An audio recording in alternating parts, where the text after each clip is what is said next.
Brian Palavai run far here with Dakota Jones after his second place finish at the Ultra Race of Champions. Good job, Dakota. Thanks, Brian. Yeah. You were battling most of the day, it looked like. Yeah, we were going for it. That was a crazy race.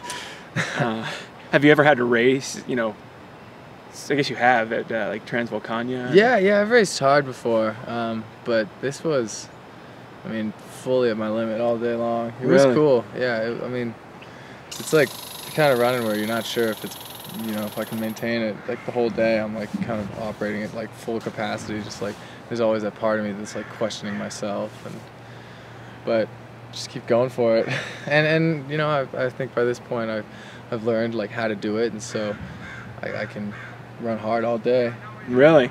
How do you build that confidence to know a lot of ultra runners, myself even, you just sort of stay in the comfort zone the whole time? Yeah, you know, it's just from like going out. I mean, it's taken a long time to get to a point where I can run like 50 miles or 100 kilometers like hard the whole way.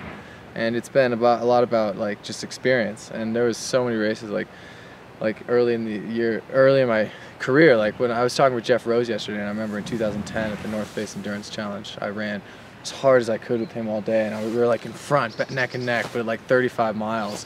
I mean, there's this one climb, and he just smoked me, and I totally fell apart and blew up. But like since then, I mean, I've continued to do that, and like the next race I blew up at like 40 miles, and then like 45, and now I can like really nail it at 50 miles, and so 100K, you know, isn't so much different. So with like time-wise, so it was, yeah, I don't know. It was cool to kind of see it all come together yesterday. Like a lot of this training and experience really come together. Yeah, I mean, in terms of experience, how did it feel?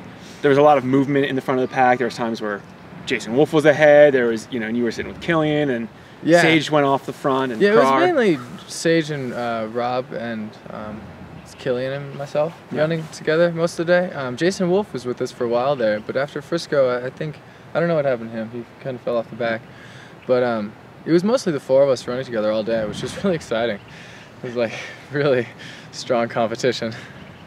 Did you ever, you know, I'm sure you had some sense of people's relative strengths. Oh yeah, totally. And it was very clear. I mean, we were coming over the 10-mile range, the first really big climb, and it had like a ton of snow on it, and it was just really uneven footing and really like unconsolidated snow and loose and like hard to get traction.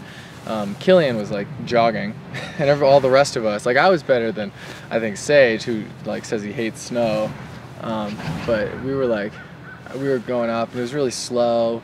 And then Killian and I were ahead in that section, but then you know, we get on the pavement, and just Rob and Sage just like took off. And especially after the top of Vail Pass, which is like the middle of the pavement section, Rob, I mean, he put like 2 minutes on me from the top of the pass down to when we left the road. It's just a couple miles. Just out of sight, yeah. It was impressive. Time to do a little more speed work, or you think that's just... I don't know, man. I need to do something. That guy was amazing. This probably won't be the last time you see him. I hope not. I gotta kick his ass. He beat me this time. No, it was a great race with Rob yesterday. I mean, it was with Sage and Killian and Rob for the first part of the day, but then after the pavement section, it was kind of Rob and I, and man, we were like neck and neck for a long time, and we really gave it everything we had. He was just so much stronger at the end there. I'm still like blown away by what he did. Didn't you guys sort of switch positions even at Minturn, just 10 miles from the finish? Yeah, I mean, it was crazy. Like, he's such an impressive runner, because we were at the top of the second to last climb. So like after the pavement section, you go up to the top of Vail Mountain, and it's this long ridge, and you go across the whole top of it, which is high elevation, and it's kind of rolling, and then you do this huge descent into Minturn, which is at 52 miles. And right at the top of that descent, right before we dropped into Minturn, I mean, I caught Rob, and he's like stopping. He's like walking sections, like doing this thing, kind of stretching out. And I was like, "You okay?" And he's like, he was like, "I'm a hurt piece," or something. And I was like, "I don't know." But in my head, I was like, "Yes!" And and then I just kept running, and I mean, I ran strong, and he kept up with me like almost the whole way down. But then it got real steep and technical, and I wasn't getting out of control, but I was like going hard into Minturn. And I got a little bit ahead of him into Minturn, And then come back out, I was like, he doesn't have any climbing legs. I can do this. And I was like pushing so hard, and I was like thinking like, he doesn't have any climbing legs, but I have to imagine that he does so that I don't get like complacent. I have to like keep pushing, and I was like running as much as I could, then hiking when I had to, and like just going hard. And I mean, I wasn't going slow. I had like very little gas left in the tank. I was totally at my limit and just like epicing, but I was like, I can do this. I can do this. I have it. And I was like working so hard. And then I turned around and he was there. And then there was a move. He caught me. And then, well, then he was like catching me, and there were people at the top of this last climb. Like my coach was there, and I was like, I don't want to let you down. But like at the top of the last climb, he just, I mean, when I think on it, like I wasn't moving poorly. I was pretty much out of gas, but I was still moving pretty strong. But like he caught me at the top. And I don't know where he got it, but it looked like he was running a half marathon. I'm not kidding. He probably did like 6-minute miles from the top, just like across this flat section and then down. I mean, he was out of sight. And then at one point, he actually, after the last day of the station, he went off course. And then for like, I don't know, a little bit, he like took a wrong turn with a funny loop. And then all of a sudden we were together again. I was like, oh, whoa. And then I was like, he was like, where's the markers? And I was like, up there, I think. And then he was just like, took off. And like, I tried. I honestly did. I ran hard, but I just was no match for him. So what's up next for you? I'm going to Japan. Hatsune the Hatsune Cup in Japan. It's like this 45-mile race outside of Tokyo. I did that last year, and it's a really neat race. Montreal sponsors it, and they have like 2,000 runners, and there's one aid station, but there's no food. You can only get 1.5 liters of water.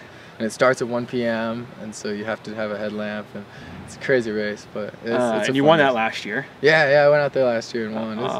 And I believe Cam Clayton's going over there. Yeah, Cameron Clayton. And he was just behind you.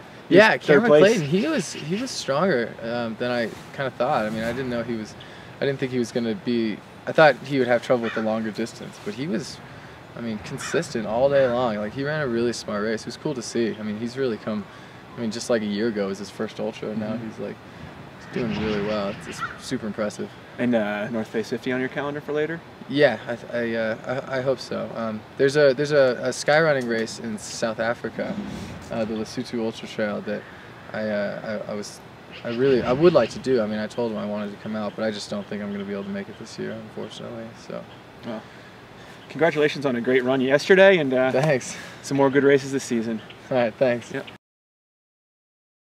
And a bonus question. What was with the sunglasses yesterday? Well, I left my sunglasses on an airplane. And, well, my girlfriend wears rhinestone glasses. So, she lent me a pair. And that's where they came from. Is that a step up or a step down from the gold aviators from Transvolcania? I figured it was similar. You know, it's different, but it's in the same vein there. It didn't have the same effect when I wore the crazy glasses last time I won, but... Well, perhaps crazy glasses are the key to beating Killian in an ultra.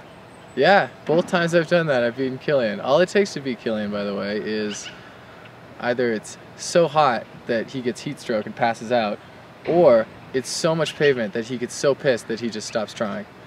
There you have it. That's all it takes. Now I look like Mr. Shorterson here. It's because you're on the hill. Shorty Shorterson. That's right.